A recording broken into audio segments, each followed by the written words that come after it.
This is Post-Bulletin sports reporter Jason Feldman, and along with fellow PB writer Guy Limbeck, we are here. Welcome to US Bank Stadium. Limbeck, first chance for both of us to actually see inside the facility and be down on the field here where the Vikings are going to be playing in just a couple of months.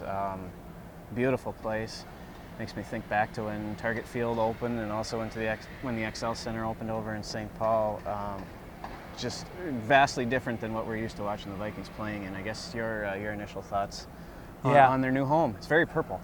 It is very purple, but it should be a great fan experience. A lot of seats that are super close to the field. It doesn't look like there's, like Target Field and the X, doesn't look like there's a bad seat in the house. The seats around the lower bowl are very close to the field. And there's a few club suites down below here, which has this closest seat in the NFL from the field at about 40 feet, and just looks like a lot of great open space, especially around the concourse. Yeah, we noticed it from standing in the press box up on the second level that there is little to no room on the sidelines and behind the end zones and the corners, that sort of thing. So that tells you how close the fans are going to be here. I mean, if you think back to the Metrodome and even at TCF Bank Stadium where the Vikings have played the last couple of years, there's plenty of room behind the sidelines for people to move around. And the seats were set kind of far back. You know, they'd have the TV cameras and everything on the sidelines. I don't know how they're going to fit all the TV cameras and photographers down here. It'll be a tight fit, but like you said, it'll be a great experience for the fans. And on top of the close proximity to the field, they've done a lot of things with increased Wi-Fi, with video boards that'll display fantasy football statistics, just all kinds of things for fans to enjoy here. And if you don't want to sit in your seat for the whole game, you can get up and walk a few feet and find pretty much a food and beverage selection of your choice. Plus, it's a wide open concept, especially at both ends of the end zone. There are called drink rails where you can sit or actually stand, put your drink down and watch the action from not a seat, almost like standing room, but it looks like they are very close seats or very close viewing to the field as well. So that's going to be another little novel idea for the fan. And like you mentioned, there's pretty good room in the concourses, especially more than the Metrodome. And as we know, Vikings play 10, 12 home games a year here. There's going to be a lot more than just football for people. Absolutely, and that's one of the things that they talked about at the presentation this morning. Talked about how this is a facility that's going to be used. What did they? 350 days a year. I mean, correct. Between the Vikings, between concerts, high school football games, high school state tournaments, baseball. They can push some of these seats back like they did in the Metrodome with retractable seating and turn it into a baseball field. Just can you imagine the high school kids who are going to get a chance to play in the Prep Bowl here?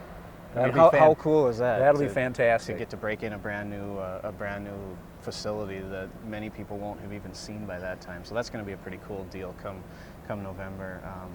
But you talked about the open concourses too. We should point out there's a lot of TV and video screens around the concourses too for fans to watch.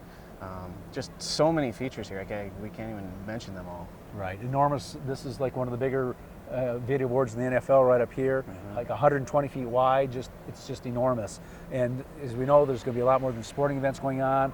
There's going to be concerts, all kinds of things like that. Plus, for the business side, there's going to be corporate banquets, receptions, and they've got some great clubs with seating facilities for that. Especially, there's one that includes an outdoor deck with a fire pit and a great view. Very nice view of downtown. Very nice view of downtown Minneapolis. So it's going to be a fantastic statewide facility. Just over here to your right too. I think they call it the Delta Sky Club Lounge, where the Vikings locker room is actually kind of set back in a hallway behind there. And so for the people who are in the lounge down here, the Vikings will actually come onto the field and leave the field through this lounge, where the fans, the people in the lounge down here will have a chance to high five or pat them on the back or shout encouragement or shout other things that maybe we can't say here. But anyways, just a great place. And you talked about all the different events that are going on here along those lines.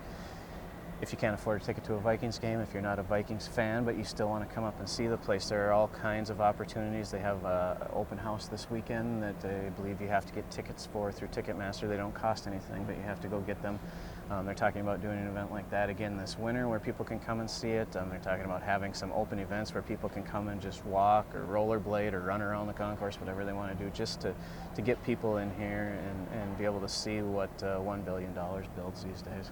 Right. Obviously, the Vikings are the main tenant, but this is going to be, for the community as a whole. So it should be a fantastic, facility as we move forward into the future for not just football, but a lot of other statewide events as well. Right. I guess we'll wrap it up with that. We'll have more coverage, both Guy and I will, at postbulletin.com and also in the Post-Bulletin print edition over the next couple of days.